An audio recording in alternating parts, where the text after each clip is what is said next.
5절 내용을 제가 읽어보겠습니다. 사람이 새로이 아내를 맞이하였으면 그를 군대로 내보내지 말 것이요 아무 직무도 그에게 맡기지 말 것이며 그는 1년 동안에 한가하게 집에 있으면서 그가 맞이한 아내를 즐겁게 할지니라. 아멘. 이 군대에 내보내지 않는 이 규정 1년 동안 이 이스라엘 백성들이 중요하게 지켜야 되는 어떤 규정 같은 것들인데 이게 20장에도 나오죠. 우리가 앞에 적군과 싸우러 갈 때 어떤 세 종류의 사람들은 징집을 금지하는 규정이 있었습니다. 첫 번째는 오늘 봤던 그 결혼하고 1년이 되지 않은 사람, 그리고 집을 짓고 한 번도 살아보지 못한 사람, 포도원을 만들고 과실을 먹지 못한 그러한 사람들, 자기 사업을 새로 벌리거나 그리고 어떤 집을 새롭게 짓거나 그 외에 이제 두려운 사람, 이거는 이제 마지막 거는 이 개인을 위해서 이렇게 내보내지 않았다기보다는 군대 전체가 이 두려움에 휩싸일까, 그게 이제 문제가 될까봐 내보내지 않는 거죠. 그 모든 것들이 이제 군대를 위해서 된 것은 아니고 개인을 위한 것이고 또 군대 자체를 위한 것이고 이런 규정이 혼재되어 있죠. 오늘 우리가 본 것은 순수하게 한 개인이 아내를 맞이하였을 때 군대에 내보내지 않는 1년 동안, 그리고 저는 앞에 규정은 이제 군대에 내보내지 않는 규정만 있는데 그에게 아무 직무도 맡기지 말 것이다. 군대에 내보내지 않는 이유가 사실 그 결혼하고 그 죽게 될 가능성이 있잖아요. 그것만 우리가 포커스를 맞출 수 있는 여지가 있습니다. 저도 오늘 아침에서야 아무 직무도 그에게 맡기지 말라고 이렇게 된 것을 오늘 보게 됐는데, 이것은 그 사람이 나가서 죽임을 당해서 그 한 여성이 남편 없이 이제 과부가 되는 그런 그런 가능성이 없도록 하라는 말이기도 하죠. 근데 거기에 더해서 아무 직무도 그에게 맡기지 말라. 군대 보내도 어느 정도 좀 한직이나 아니면 중요하지만 목숨과 관련 없는 그런 곳에서 근무를 할 수 있잖아요. 결혼한 사람은 어떤 전장에 내보내지 않는 군대의 다른 업무를 보도록. 그런데 아무 직무도 그에게 맡기지 말라는 것은 목숨과 관련돼 있어서 재앙을 당하지 않는 것뿐 아니라 그가 집을 떠나서 이게 너무 오랫동안 언제 돌아올지 모르는 그런 일에 들어가지 않도록 그 집에 항상 한가히 있으면서 뒤에 구체적으로 나오죠. 그 별다른 큰 일이 없이 한가하게 보내는, 이거는 제일 중요한 게 군대나 다른 직무를 행하는 것이나 또 개인적인 사사로운 어떤 목표를 향해서 달려가는 것보다 결혼을 하고 1년이 되기 전에는 아내와 함께 즐겁고 행복하게 보내는, 이게 그 어떤 다른 요소보다 중요하게 하나님께서 규정 짓는 거죠. 아내에게도 남편에게도.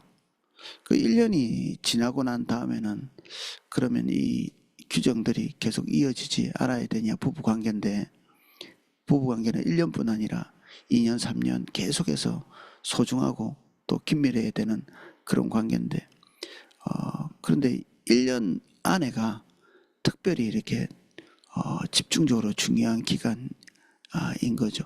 1년 동안에 다른 특별한 일이 없다면 아이가 생기는 그런 충분한 기간이 되죠.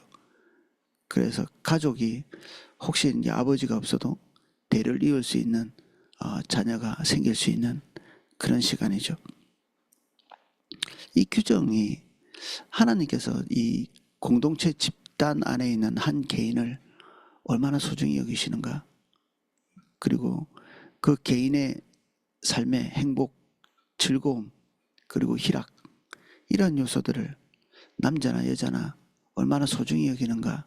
그리고 이 가정의 중요성이 하나님께서 그 비중을 두시는 그 비중이 국가 중대사만큼 중요한 걸 볼 수 있죠. 당연히 1년이 지나면 그 의무를 행하러 뭐 전쟁터에도 나가고 해야 되겠지만, 이 가정이 세워질 수 있는 기본적인 이 기간 동안에는 그 국가 중대사에서도 제외시킬 만큼 이 가정의 그 대를 잇고 번성해 나가고 이런 일들이 중요한 거죠. 그래서 여기 보면 자녀를 생산하는 이 1년 기간, 그러면 하나님께서는 이 자녀를 생산하고 그리고 번성해 가는 이 일에 아주 이렇게 관심이 집중되어 있다, 이렇게 볼 수 있습니다. 반대로 이렇게 다른 면에서 생각해 보면 이 인간 사회, 특별히 믿는 자의 사회도 전쟁터에 나가면 죽임을 당할 수 있고, 그리고 인간 사회 안에서도 재앙이 닥칠 수 있는 일이 있기 때문에 종교성을 가지고 믿음을 가지고 무지하게 위험의 요소들을 생각하지 않는, 신혼이니까 하나님께서 용서하겠지, 용납하겠지, 이거 뭐 용서도 아니죠, 죄가 아니니까 하나님께서 이 특별한 어떤 보호막으로 죽지 않을 수 있도록 보호해 주실 수 있는 여지도 있잖아요. 근데 여기에 우리가 보면 하나님께서 공동체 전체가 이 사람들에 대한 보호를 하라는 그런 의미죠. 하나님께서 보호해 주실 것을 믿습니다 하고 전쟁터로 내모는 게 아니라, 너희가 이러한 가정들을 소중히 여기고 또 특별한 보호를 하면서 제외시키면서 그들에 대한 소중함을 같이 공동체적으로 인식하는 거죠. 한 가정이 새롭게 설 때, 그리고 신혼의 기간을 보낼 때 직장에서나 군에서나 또 가족에나 이 사람들이 두 사람과의 관계를 집중적으로 세워갈 수 있도록 다른 모든 것들을 배제하는 이 공동체적인 배려, 이거를 요구하시는 거죠. 인간 사회는 항상 재앙이 닥칠 수 있죠. 선하고 아름다운 삶을 살아도 이런 재앙을 피할 수는 없죠. 이런 재앙들이 오지 않을 거라고 철떡같이 믿고 대비를 하지 않는다, 이게 무지한 일이죠. 하나님의 백성에게 말씀하신 부분이니까, 그 앞에 보면 우리가 그 도피성을 만들 때 그런 부분을 같이 좀 살펴봤는데, 이게 도끼질을 하다가 도끼에 날이 빠져서 상대방에게 맞아서 죽는 이런 과실치사의 사건이 벌어지는 것도 사실 하나님의 백성에게 왜 이런 일이 일어나는가, 의문스러울 수도 있죠. 왜 하나님께서 보호하시지 않는가? 하나님께서는 인간 사이에 그런 아주 밀접한 곳에서 하나님께서 바로 옆에 계신 것처럼 돌보기도 하시지만, 인간의 보편적인 지혜를 통해서 그의 삶이 보호되고 지탱되기를 원하시는 거죠. 우리는 5층에서 떨어질 것에 대한 공포가 있죠. 그래서 5층에서 뛰어내리는 사람이 없습니다. 우리 인간이 하나님께서 기본적으로 주신 이 두려움, 혐오감, 그리고 좋지 않은 일을 행할 때에 그런 불편한 감정들, 이러한 것을 통해서 또 하나님께서 우리를 보호하시거든요. 사실 그것을 뛰어넘는 것은 개인의 결정이죠.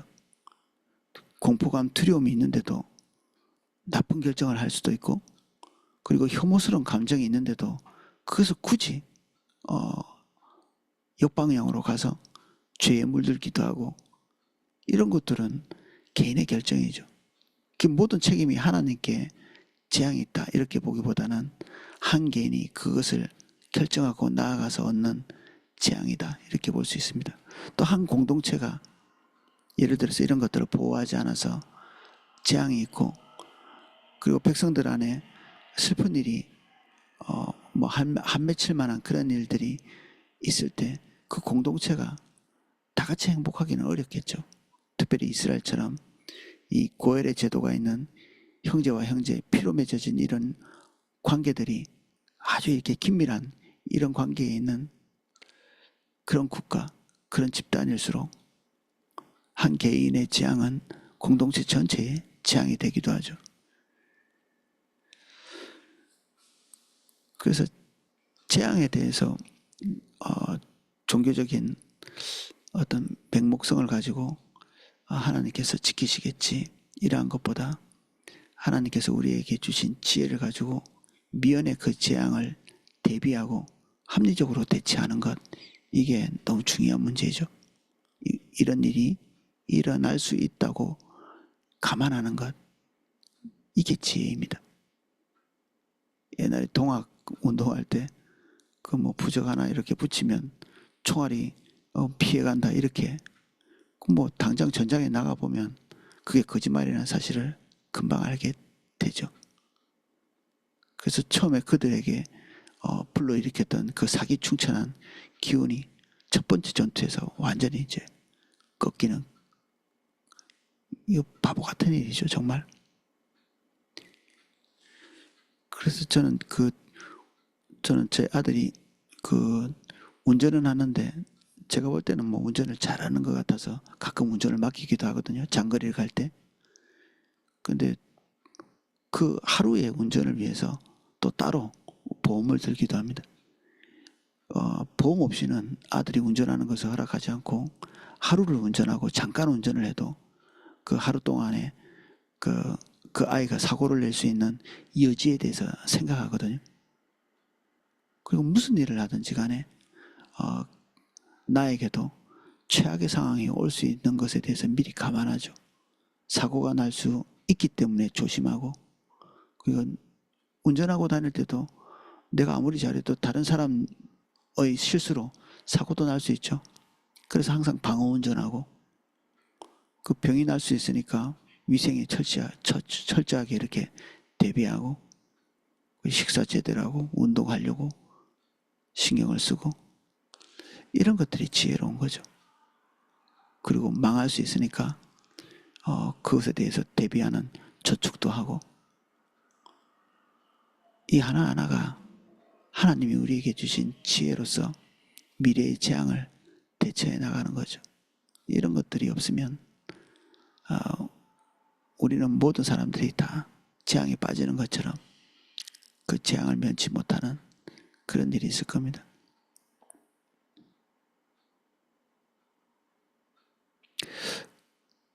또 한 면에서 이 규정을 통해서 우리가 볼 수 있는 것은 하나님께서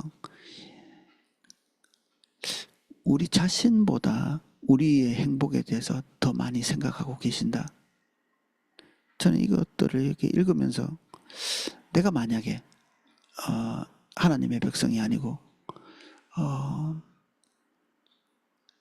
아내를 새롭게 맞이해서 어떤 내가 중요하다고 생각하는 이슈가 생겼을 때 이런 1년 동안에 한가롭게 지내는 것을 단념할 수 있을 건가?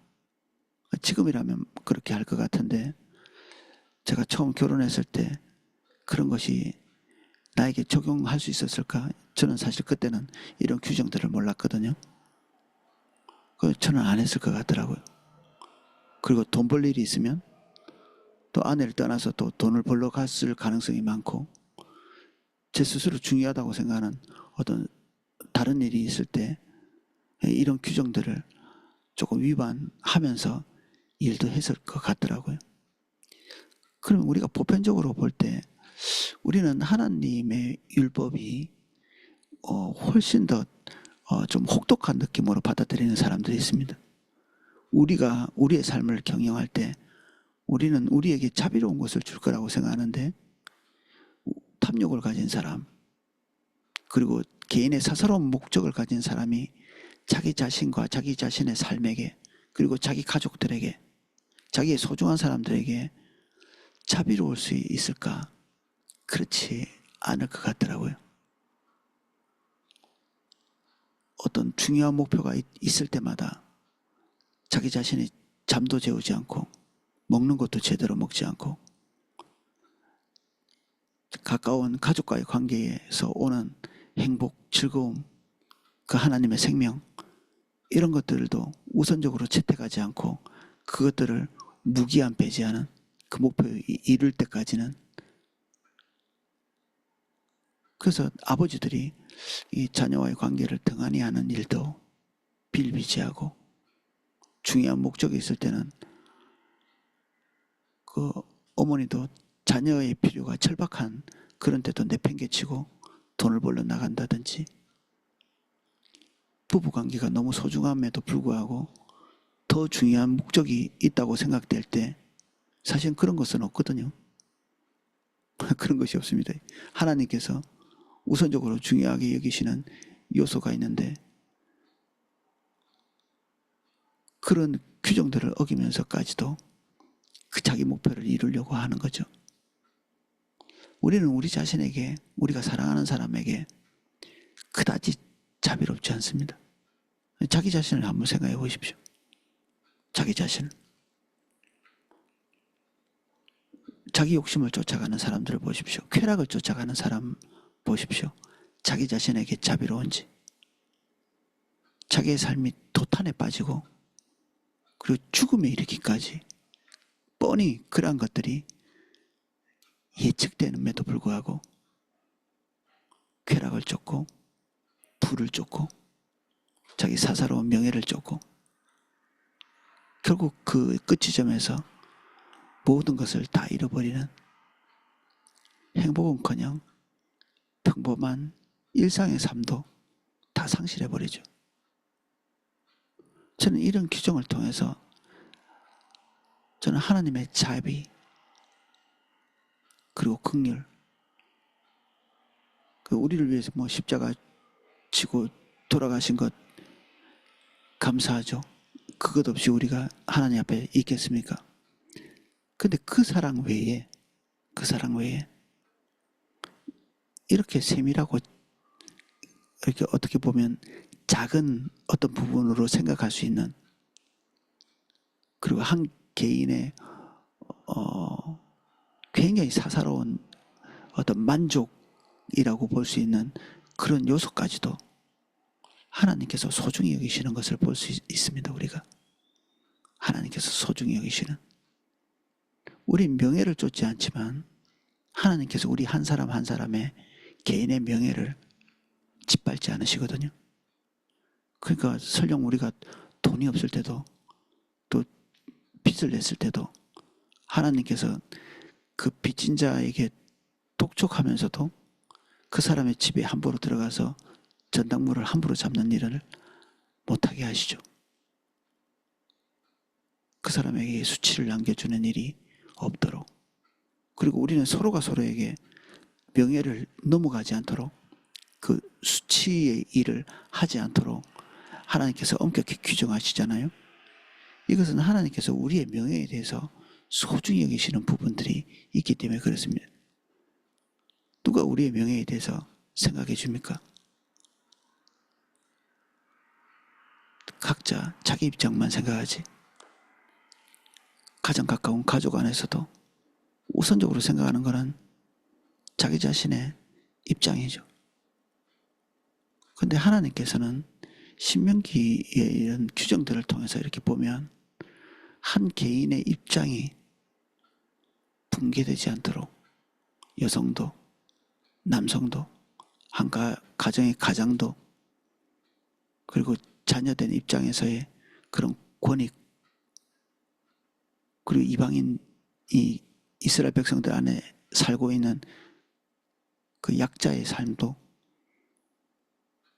고아나 가부같이 자기 입장을 대변할 수 없는 사람의 입장도 하나님께서 다 고려하고 계시잖아요. 하나님이 믿을만 하지 않으신가요? 하나님이 이 바깥에 어디서 우리가 자비를 얻을 거라고 생각하고 어떻게 우리 자신이 하나님보다 우리 자신에 대해서 더 배려하고 고려할 수 있을 거라고 생각할 수 있겠습니까?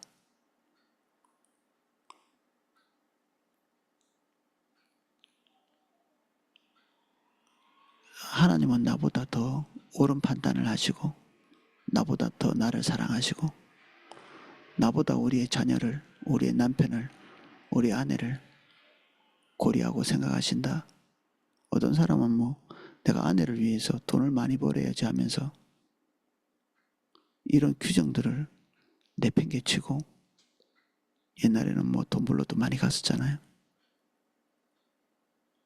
특히 한국 사람들은 그런 결정을 쉽게 내리는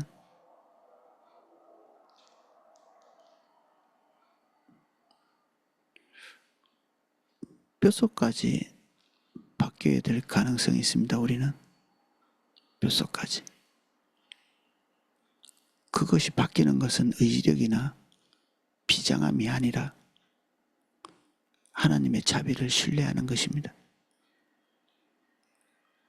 하나님의 지혜를 신뢰하는 것이고 그분의 결정이 더할 나위 없이 완전하다는 사실을 신뢰하는 것입니다. 그래서 주님의 결정과 우리의 결정이 대립하는 순간에 이것을 믿기 때문에 주님의 결정을 선택할 수 있습니다. 오늘은 여기까지 살펴보겠습니다.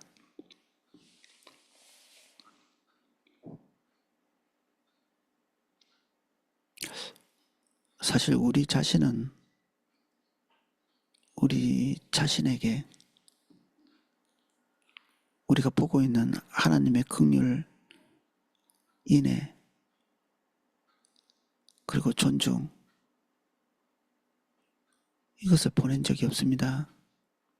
하나님보다 더 크게 우리를 존중한 적도, 인애를 베푼 적도 없습니다.